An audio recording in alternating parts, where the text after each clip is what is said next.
The rain on the interstate wasn't falling, it was screaming. A horizontal blast against the ambulance windshield. For single father and EMT Leo Vance, 3 a.m. was just another hour in a life measured in shifts and missed bedtimes. His daughter's scholarship denial letter burned in his memory, signed by a CEO he'd never seen. Then the crash call came, and as he wiped the blood from an unconscious woman's face, his gloved hand froze. He was staring at the woman who had shattered his daughter's future. In that frozen second, every protocol in his training collided with a father's fury. Leo Vance, 34, spent his life running toward tragedies others fled.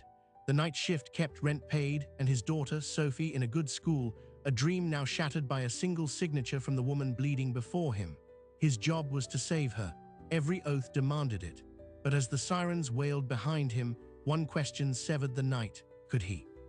The scholarship was for the Crestwood Academy, a private STEM school that felt like a spaceship landed in their neighborhood of fadding bungalows.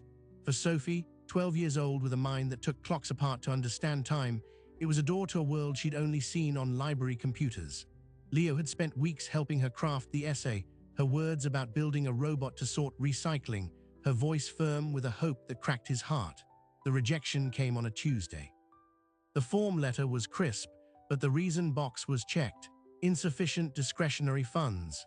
The signature at the bottom was a name, Alistair Finch, but the authority was from the company's foundation chair, Evelyn Reed.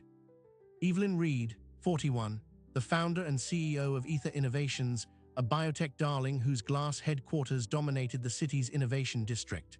Profiles called her a visionary, ruthless, a disruptor. Her foundation's scholarship was famously competitive and famously mercurious.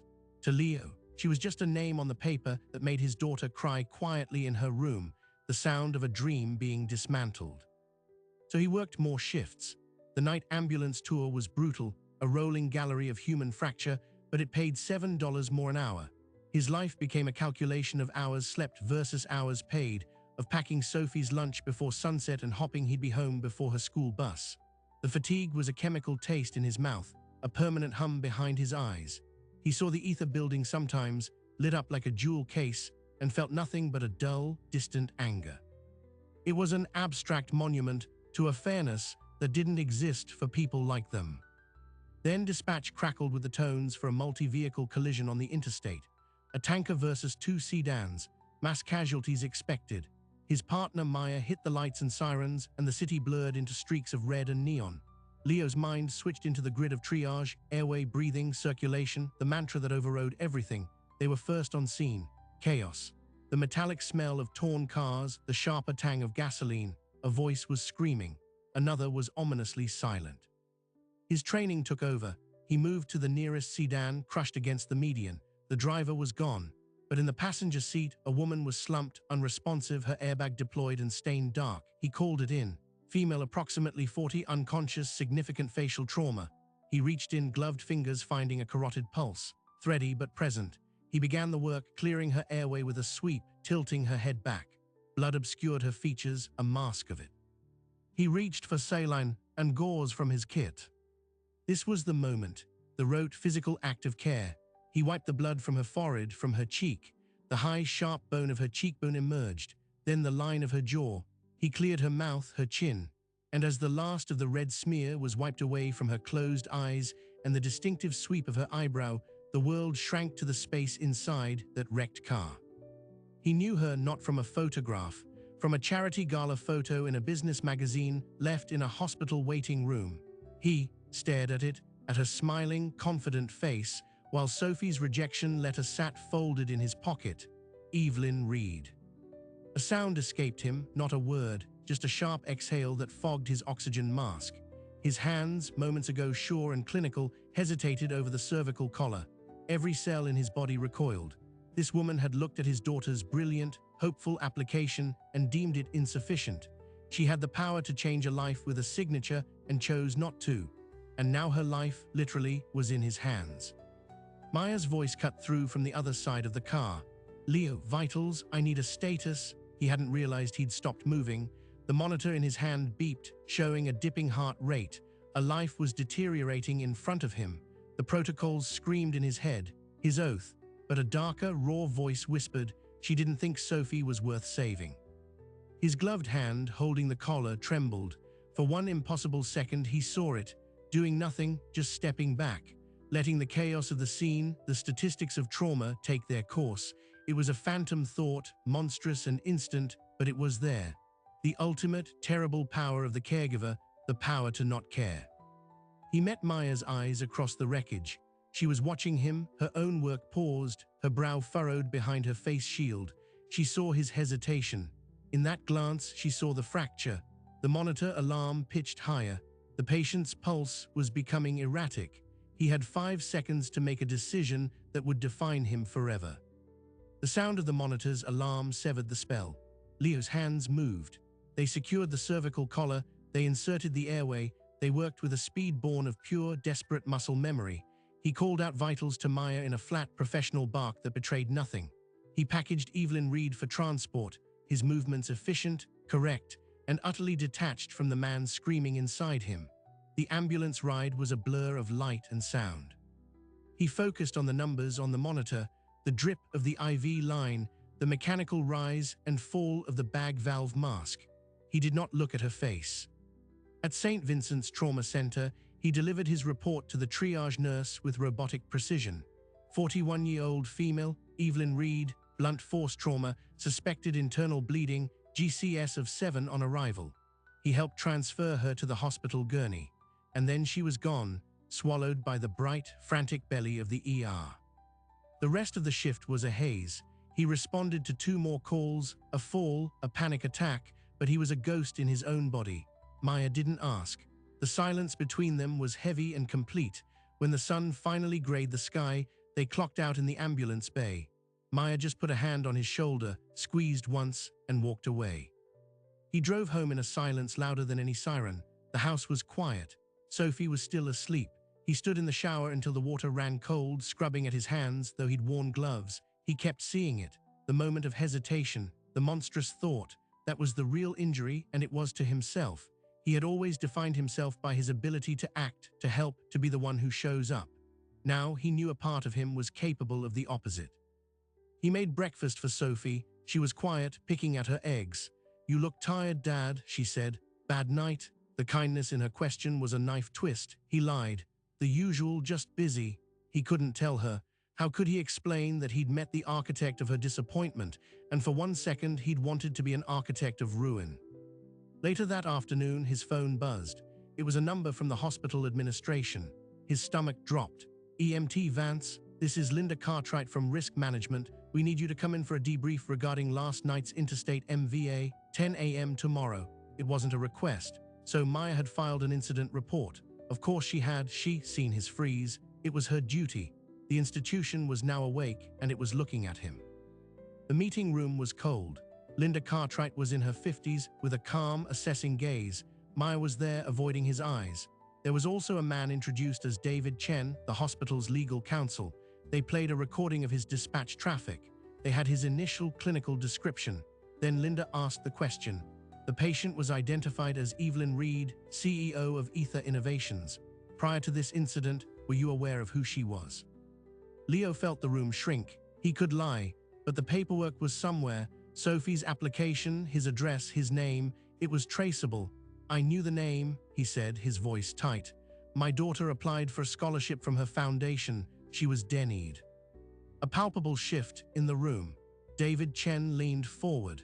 "And when you realized the patient's identity on scene, did that recognition affect your provision of care?" "No," Leo said, the word coming too fast. "My partner can attest to the treatment rendered." Maya spoke, her voice careful. The treatment was by the book, but there was a pause, a delay in initiating full spinal immobilization, several seconds. She looked at him finally, and there was no accusation, only a painful honesty. "I called his name twice."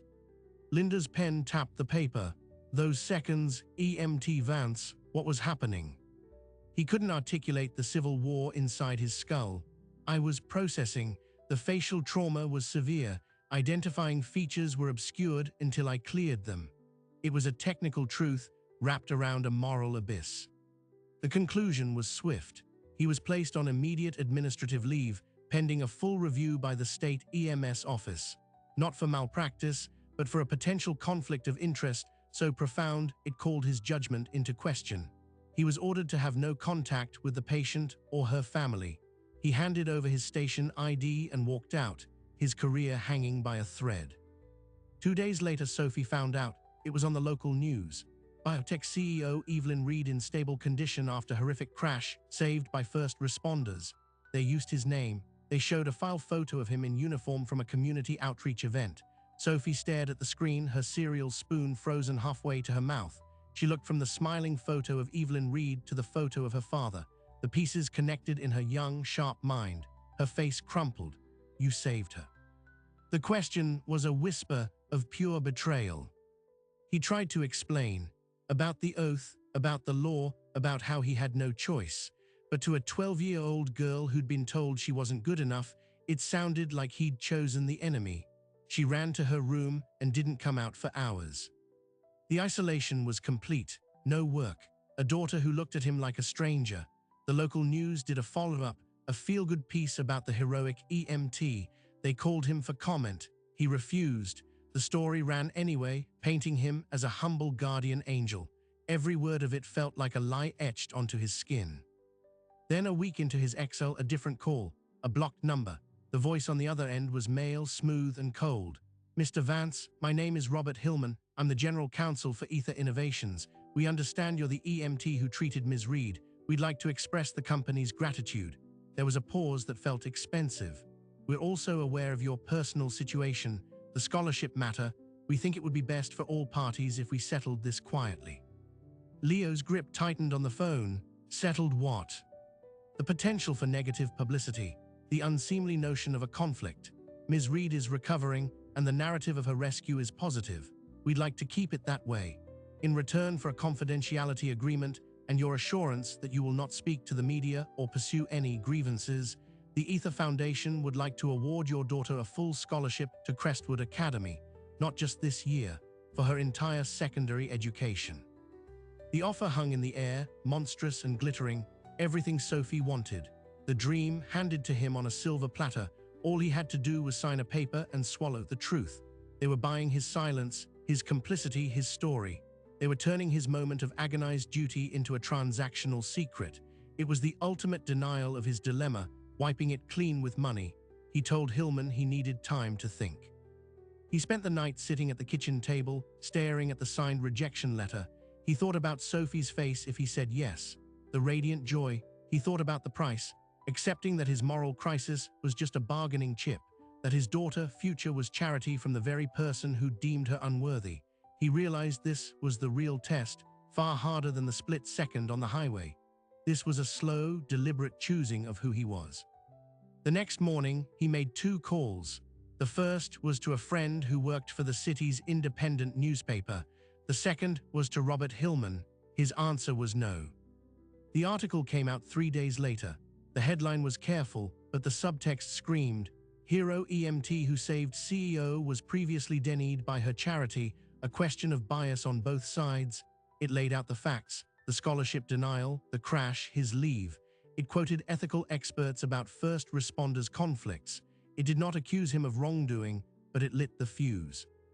The response was a wildfire. Social media fractured. Half hailed him as a true professional who rose above personal pain. The other half called him a potential monster who might have hesitated, questioning if his daughter's rejection had ever, even for a second, stayed his hand.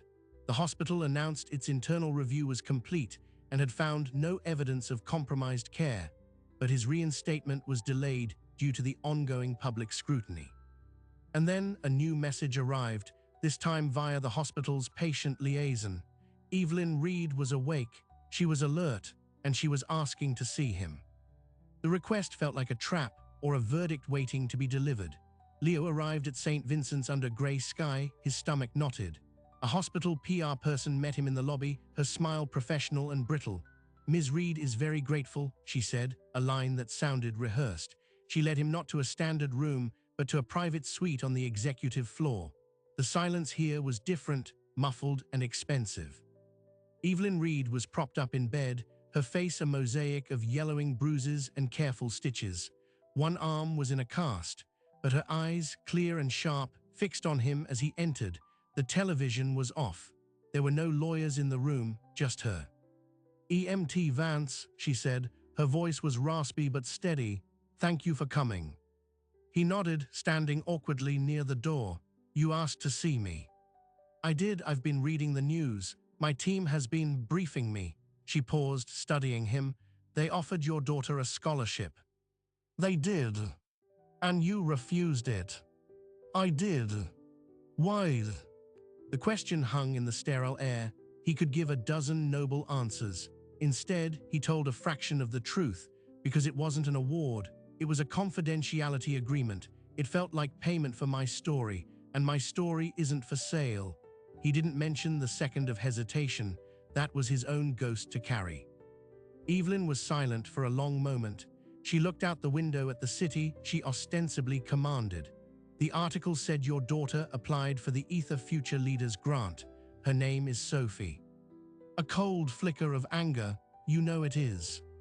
She turned her head back to him, wincing slightly at the movement. "Mr. Vance, I sign a lot of things, but I don't see every application. The foundation has a board, a committee. They make the initial determinations. I see the finalists, and I approve the funding allocations." She took a pained breath. "I never saw your daughter's name." It was a deflection, he thought, a CEO distancing herself from a bad decision. "The signature on the denial letter was yours." "It's a facsimile stamp," she said, her voice flat. "Used for foundation correspondence below a certain threshold. My assistant manages it." She held his gaze. "I'm not telling you this to excuse anything. The outcome is the same. Your daughter was denied. The system I built did that. I am responsible. But I want you to know I didn't look at her application and decide she wasn't worthy." The correction was minor, but it shifted the ground beneath him. The personal malice he'd attributed to her, a focused, targeted dismissal, melted into something perhaps worse, systemic indifference. She wasn't a villain, she was a bureaucrat on a throne.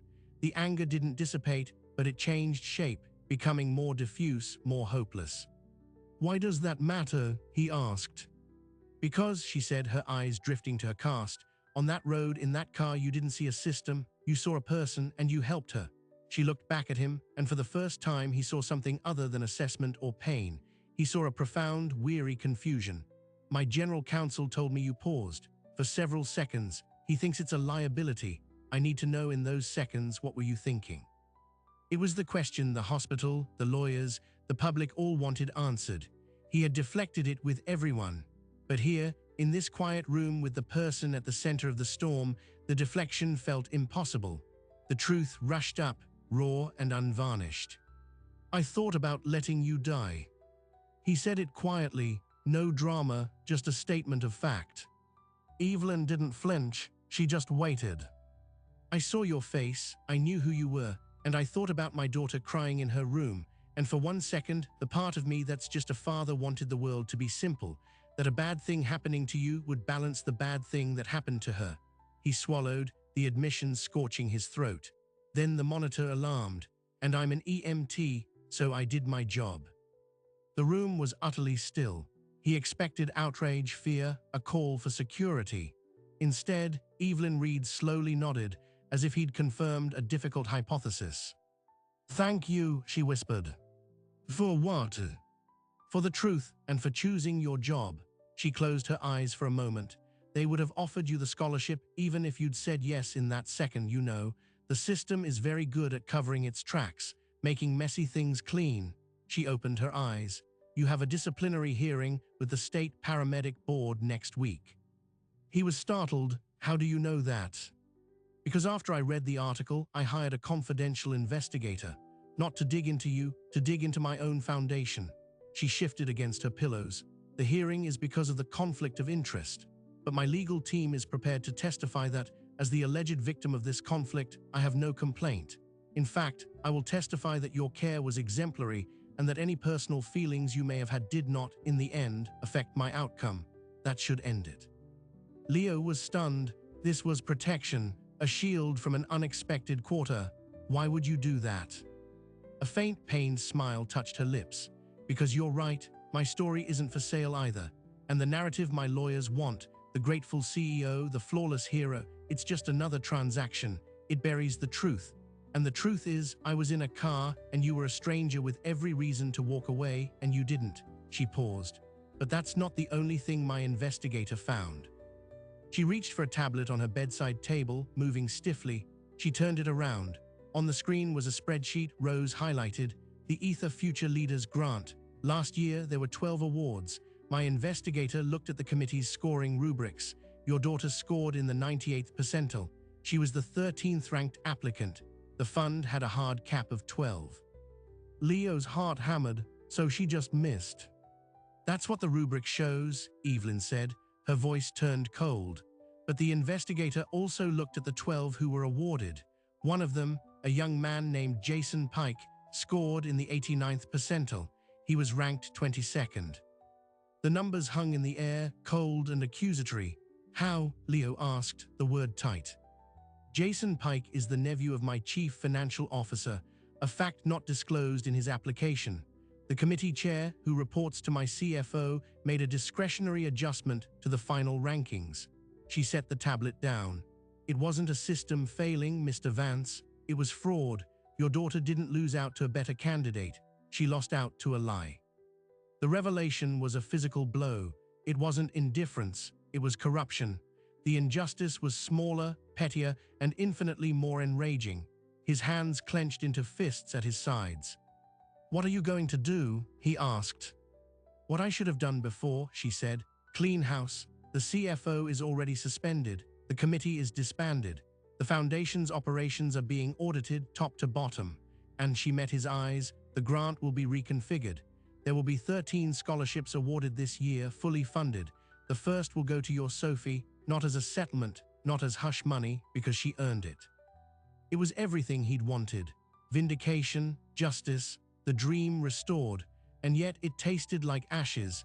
It had taken a car crash, a public scandal, and a private investigator to uncover a truth that should have been obvious.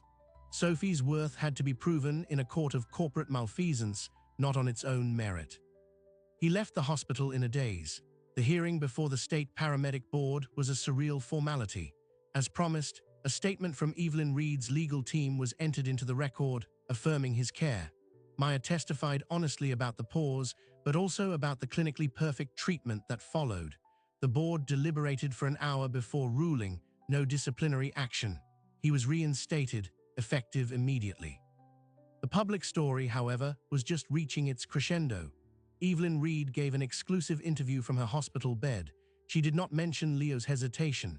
She spoke about the accident, her gratitude to first responders, and then calmly she dropped the bomb. She announced the internal fraud at her foundation, the restructuring, and the new, expanded scholarship program. And she named Sophie Vance as the first recipient of the reformed grant. The media cyclone exploded anew. Now Leo wasn't just the conflicted hero. He was the wronged father whose plight had uncovered corruption. He and Sophie were thrust into a blinding spotlight. Reporters camped outside their home. Sophie's school was besieged. She came home one day, trembling, because a reporter had shoved a microphone in her face and asked, "Do you think your dad is a hero?"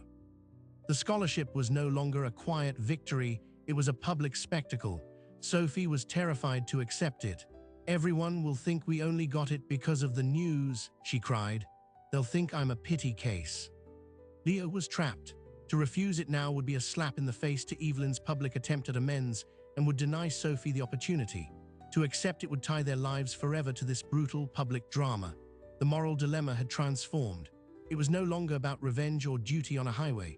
It was about how to live with a truth that had been dragged, kicking and screaming, into the light, and whether a gift offered in the glare of scandal could ever feel like a gift at all. He was back at work, back in the rhythm of shifts and sirens, but nothing was the same. The story had a life of its own. And then a certified letter arrived. It was from Evelyn Reed's personal office, not her lawyer's. She was being discharged from the hospital, and she was requesting a meeting, not at the hospital, not at her office, at a neutral place. She said there was one more thing they needed to discuss face to face, something that couldn't be said in a statement or a headline. They met at a public park overlooking the river, a place of neutral ground and open sightlines. Evelyn Reed arrived with a single aide who lingered at a discreet distance. She walked slowly, leaning on a cane, her movements still careful from her injuries. She looked smaller outside the hospital room, less like a CEO and more like someone recovering from a violent encounter with mortality. Leo stood from the bench as she approached. "Thank you for coming," she said, lowering herself to sit with a controlled grimace. "You said there was something else to discuss," Leo said, remaining standing, his hands in his pockets. "There is. It's about the scholarship and your daughter." Evelyn looked out at the water, gathering her thoughts. "I understand why she might not want to accept it. The publicity has been grotesque. It's turned something that should be a pride into a spectacle. I can't undo that, but I can offer a different path." She explained her proposal. The Crestwood Scholarship would remain open for Sophie with no expiration. If she wanted it next year or the year after, it would be there. No conditions. In the meantime, Evelyn wanted to fund something else. A summer intensive at the State University's robotics lab, a program for middle schoolers that was notoriously selective and, more importantly, private. It would give Sophie the advanced work she craved without a single camera pointed at her.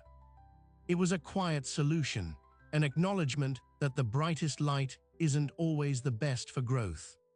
Leo felt the defensive knot in his chest begin to loosen. This wasn't a public relations move. It was thoughtful. It put Sophie's well-being ahead of symbolic amends. "Why are you doing this?" he asked, his voice quieter. "You've already cleared my name. You've exposed the fraud. The debt, if there ever was one, is paid." Evelyn turned to look at him, the river breeze stirring her hair. "Because you told me the truth," she said. "In that hospital room you told me the darkest thought you had, and then you told me you chose to do your job anyway. In my world, Mr. Vance, no one tells me the truth.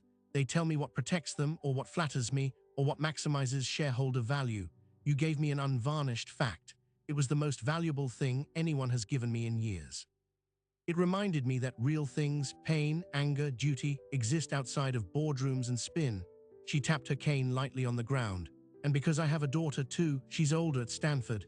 I haven't spoken to her in 8 months. We had a fight about the foundation, about its priorities. She said I'd built a beautiful machine that had forgotten about people. I told her she didn't understand business." Evelyn's smile was thin and sorrowful. "I think she might have understood it better than I did." The revelation was the final piece. It wasn't just about corruption in a committee. It was about a person who had become lost in her own system. The crash, Leo's honesty, the scandal, it had been a brutal wake-up call. This meeting wasn't about settling accounts. It was someone trying to remember how to be human. Leo sat down on the bench, the space between them now just space, not a battlefield. They talked for an hour, not about lawsuits or scholarships, but about the weight of responsibility, about raising kids in a world that seems to grade them constantly, about the strange loneliness of jobs where you are defined by your capacity to handle other people's crises. He spoke of the constant fear of failing Sophie, of not being enough. She spoke of the hollow feeling of success that comes at the cost of everything else. When they parted, there was no handshake, but a mutual nod of understanding.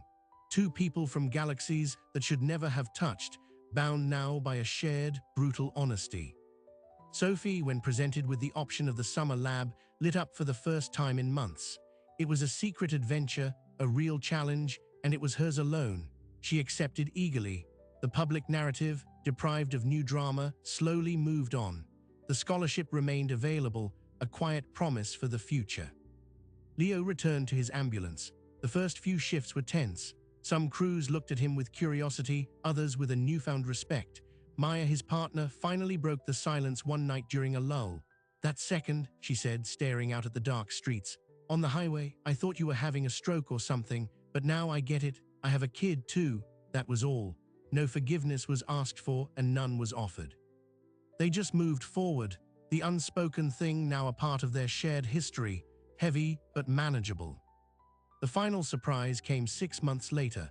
An official envelope arrived for Sophie. It was from the National Future Innovators Competition.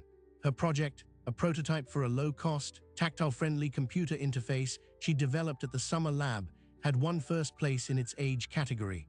The letter of congratulations was signed by the judging panel, and one of the judges, listed at the bottom, was Evelyn Reed. She had quietly joined the panel after her recovery, focusing on STEM outreach for underrepresented students. She had not judged Sophie's category to avoid any conflict, but her name was there, a silent endorsement of the system she was trying to rebuild. Sophie didn't see it as a connection to the past.